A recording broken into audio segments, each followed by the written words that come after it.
Hello दोस्तों, आज हम फिर से अपना चैप्टर नंबर 2 स्टार्ट कर रहे हैं। इस मैटर अराउंड अस प्योर का फोर्थ पार्ट। इसमें हम पढ़ेंगे कंसंट्रेशन ऑफ सॉल्यूशन के बारे में। पिछले चैप्टर उसमें पार्ट में हमने कुछ प्रॉपर्टीज पढ़ी थी। प्रॉपर्टीज क्या थी? पहला कि ये होमोजीनियस मिक्सचर था, होमोजीनियस मिक्सचर था। सॉल्यूशन एक होमोजीनियस मिक्सचर होता है।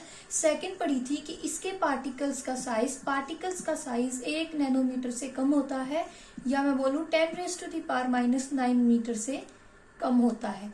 तीसरा क्या था कि ये स्टेबल होता है। It is really stable. It is stable why? इसके पार्टिकल्स सेटल डाउन नहीं होते। Particles do not settle down on standing। अगर मैंने एक बीकर ले लिया, उसके अंदर वाटर है और मैंने उसके अंदर सॉल्ट या शुगर कुछ भी डाल दिया, तो इसके पार्टिकल सेटल डाउन नहीं होंगे। ऐसे हिट्रोजीनियस मिक्सचर में जैसे कि होता था कि मान लिया मैंने वाटर ले लिया और मैंने वाटर के अंदर क्या डाल दिया? चॉक पाउडर डाल दिया, या मैंने सैंड डाल दी, तो चॉक पाउडर्स के जो पार्टिकल्स थे वो कुछ देर बाद ऐसे सेटल डाउन हो जाते थे। लेकिन अगर मैंने लेमनेड बना लिया मान लो, तो कुछ देर के बाद अगर मैं रख दूं लेमनेड को, तो लेमनेड में ये नहीं होगा कि एक साइड में यहाँ पर की शुगर इकट्ठी हो गई, यहाँ पर सॉल्ट इकट्ठा हो गया, ऐसा कुछ भी नहीं होगा। एज अ हिट्रोजीनियस मिक्सचर में ये नीचे सेटल डाउन हो जाते हैं, लेकिन हमारे होमोजीनियस मिक्सचर में सेटल डाउन नहीं होते, पार्टिकल्स सेटल डाउन नहीं होते, and these are really stable. इसके पार्टिकल्स का साइज 1 नैनोमीटर से और आई कैन से 10⁻⁹ मीटर से कम होता है। फिफ्थ होता है फिल्ट्रेबिलिटी नहीं। अगर मैं फिल्टर कर दूं तो पार्टिकल्स अलग अलग नहीं आ जाते। अगर मैंने लेमनेड को स्टिर कर दिया, अगर मैंने उसको छान दिया, तो उसके बाद इसके पार्टिकल्स अलग अलग नहीं आ जाएंगे कि तुम्हारी जो छलनी है उसके ऊपर हमारी जो शुगर है या सॉल्ट है वो आ जाएगी। ऐसा नहीं होता है। तो अब हम पढ़ेंगे कंसंट्रेशन ऑफ अ सॉल्यूशन के बारे में कि सॉल्यूशन की कंसंट्रेशन क्या होती है। नाउ अब हमने स्टार्ट किया कंसंट्रेशन ऑफ अ सॉल्यूशन। तो पहली बात आती है कि what this concentration mean. Concentration क्या होती है? इट इज द अमाउंट, ये अमाउंट है। किसकी अमाउंट है? ये सोल्यूट की अमाउंट है। सोल्यूट मैंने क्या बताया था? Which is less in quantity and which is dissolved in A solvent. ये कम क्वांटिटी में होता है और ज्यादा क्वांटिटी यानी कि सोलवेंट के अंदर ऐड होता है। अगर ये मेरे पास वाटर है तो वाटर तो क्या होगा? सोलवेंट होगा, और इसके अंदर अगर मैं शुगर डालूंगी तो ये क्या होगा? सोल्यूट होगा। अगर मैं सोल्ट डालूंगी तो ये भी क्या हो गया? सोल्यूट होगा। Okay, like this is a solute. So amount of solute, solute की अमाउंट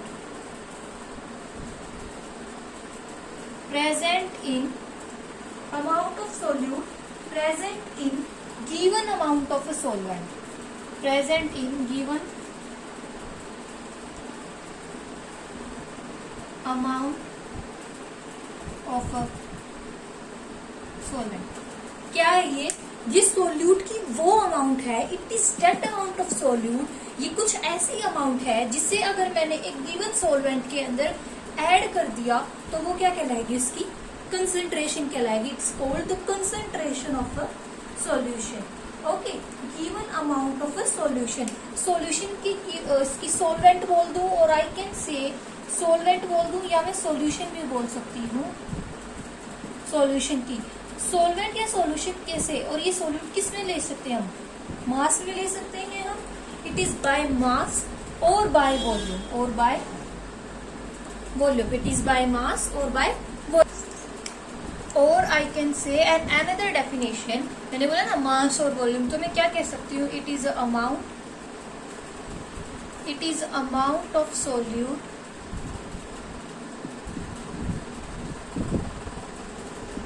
present in given, या तो प्रेजेंट हो और I can say dissolved,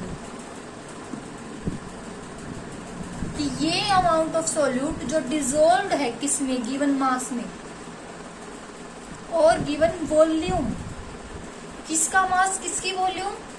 solvent का मास और सोलवेंट की ही वॉल्यूम। सोलवेंट बताया ना ज्यादा क्वांटिटी में, जैसे कि वाटर है तो वाटर ज्यादा क्वांटिटी में है और वाटर के अंदर जो शुगर, सॉल्ट, लेमन जो भी ऐड किया गया वो लेस क्वांटिटी में है, तो उस सोल्यूट की अमाउंट जो किसी भी गिवन मास या वॉल्यूम ऑफ सॉल्वेंट के अंदर प्रेजेंट होगा, तो इसे हम क्या कहेंगे, कंसंट्रेशन कहेंगे। और कंसंट्रेशन ऑफ अ सॉल्यूशन का फॉर्मूला है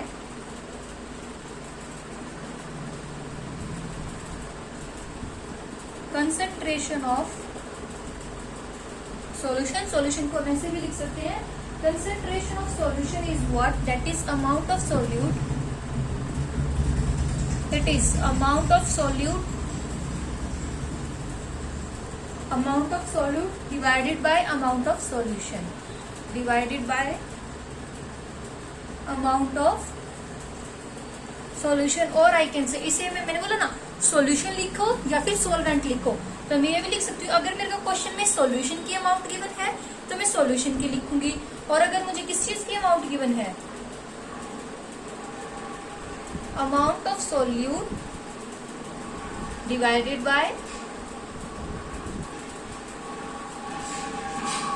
अमाउंट ऑफ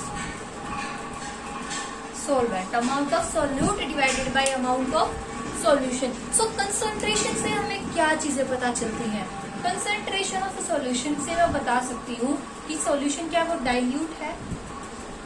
डाइल्यूट कैसे होगा हम आगे पढ़ेंगे। मेनली डाइल्यूट उस चीज को बोला जाता है कि मेरे पास सॉल्वेंट की अमाउंट ज्यादा है, अगर वाटर ज्यादा है तो डाइल्यूट बोलूंगी। इधर माई सॉल्यूशन इज कंसंट्रेटेड,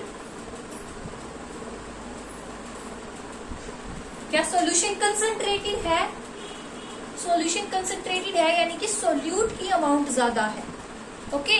और I can say it is saturated, क्या मेरा सॉल्यूशन सैचुरेटेड है या नहीं है। तो कंसंट्रेशन से मुझे पता चल सकता है डाइल्यूट के बारे में, कंसंट्रेटेड के बारे में और सैचुरेटेड के बारे में। और अगली वीडियो में हम सैचुरेटेड, डाइल्यूट और कंसंट्रेशन के बारे में पढ़ेंगे। Okay, thanks for watching the videos.